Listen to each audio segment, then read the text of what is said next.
I keep seeing these headlines about what the IRS is requiring of taxpayers. In fact, the latest one that just blew me away, I was reading, Jay Sekulow was writing about this. Under the Biden administration, the IRS wants to improve our taxpayer experience by requiring facial recognition technology in order to get your taxes. If you want to receive your taxpayer information, you will have to submit a selfie through a private contractor for facial recognition. Then I see a headline, Cash App and Venmo and PayPal, something a lot of us use regularly, send money to our kids. Hey, Dad, the pipe broke in my apartment. Can you help me? Sure.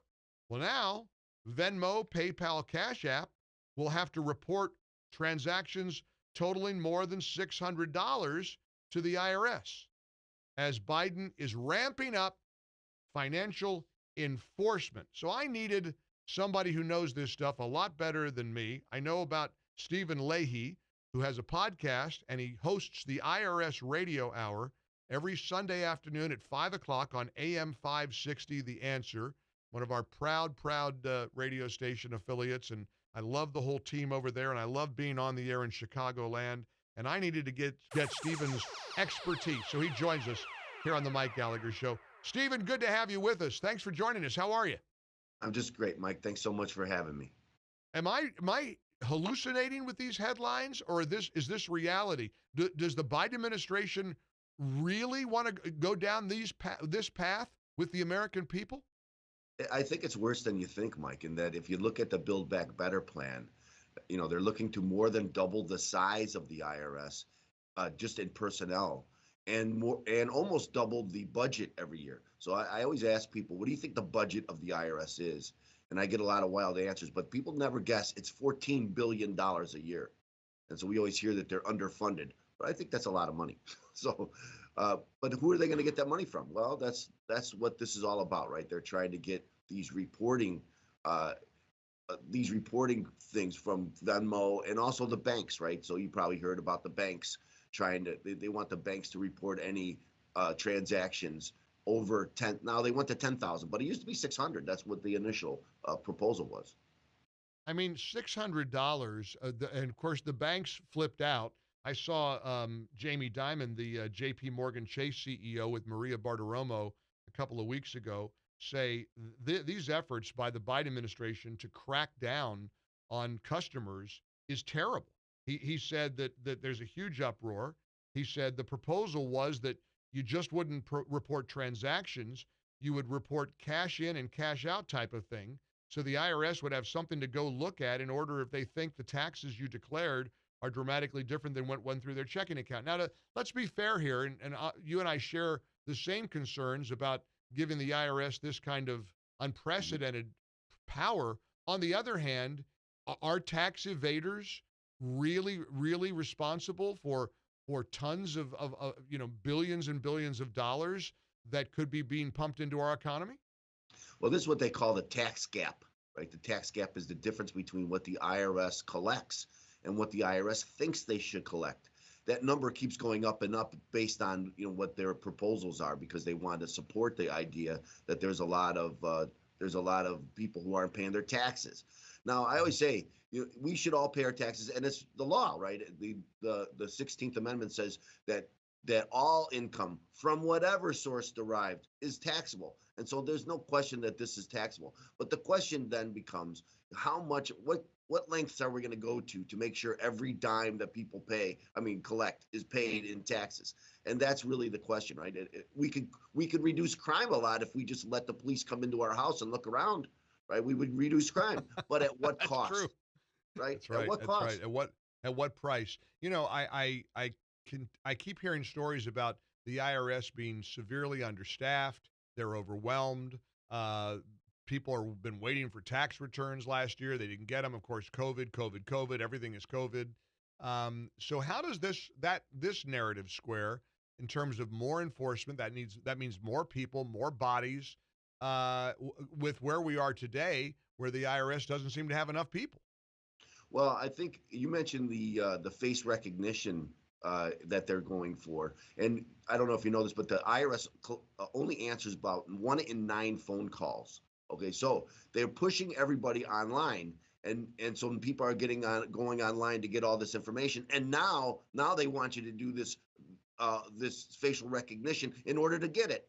So I think it's all coordinated in the fact that they want this information from you. It's a little. It's almost like the linear equivalent of going to more kiosks in grocery stores and pharmacies rather than pay people to stand there behind a cash register.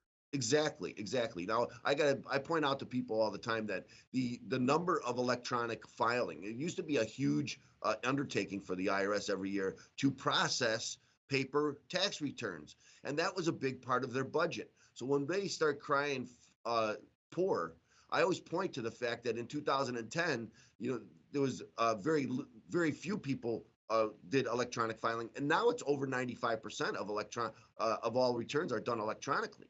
And so that Yeah. really reduces the budget of the IRS, what they need. Stephen Leahy is our guest. He's a Chicago attorney and radio host, podcaster. He hosts the IRS Radio Hour every Sunday at 5 p.m. on AM 560. The Answer in Chicago. Stephen, I'm struck by how many people are afraid of the IRS. I think we all are to some degree. You've made a career out of pushing back and fighting for your clients who are in at odds with the IRS. You know, I want to ask you a big picture story about when you cooperate with the IRS, they turn nicer. Can I ask you your opinion about that? Is that true that if you make an effort, if you don't try to evade them, because I'm thinking about somebody listening to us right now breaking out in a cold sweat because they know they haven't filed taxes in a few years, they may owe money. Is it accurate and reasonable to say that if you make the effort and you reach out to them, they'll play ball with you? The answer is yes. In the short answer is yes. I always tell my clients, here's the answer to solving your IRS problems: compliance, right? And what Right. people do when they fall behind, and this is my client, right, is that one year they owe for taxes, and so they don't file their tax return because they think, well, I'll get to it, and then they don't, and all of a sudden it's 5 years, 6 years later, and they haven't done it, and now they're paralyzed with fear, right? But there are ways around it. You can only pay what you can pay, and so there are ways to pay less than you owe sometimes. But the thing is, don't you have to get in compliance in order for the IRS to even work with you, and so Well, compliance is a big part of it. let's stick to big picture issues for just a moment here.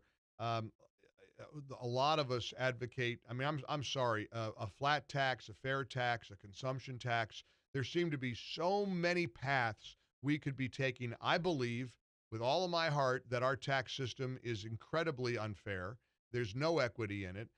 When we know that half of Americans don't pay any federal income tax whatsoever, when we know that the 1% supposedly pay whatever it is, 50, 60, 70% of all taxes, you know, there really does seem to be a push by many people, many Americans, to get us into a fair tax or flat tax or consumption tax mode. Is that a Democrat versus Republican philosophy, or is it deeper than just right left? Are there Democrats who like the idea of a flat tax or a so-called fair tax program? I don't I don't think it's a right or left thing because most, as you mentioned, most people are afraid of the IRS. I don't care what party you're from, right? You're afraid of the IRS, and the one reason why you're afraid of the IRS is because the tax code is so complicated. Now, in 17, the Trump tax plan tried to make it simple. They tried to simplify the tax code and make it easier for you to file your tax return. Well, this whole thing about reporting is just going to make it more complicated for the average taxpayer because they're going to get this what they call a 1099-K from Venmo, and they won't know what to do with it, and they're going to have to hire someone to help them. And that's kind of opposite of what we should be doing, right? We should make it easier for people to file their tax returns, not more complicated. Well, I know Stephen Leahy is a guy who helps make it a lot easier for thousands of people. I appreciate the work you do and helping to lend your expertise to us here on the Mike Gallagher Show. Keep fighting the good fight, Stephen. Thanks so much for having me, Mike.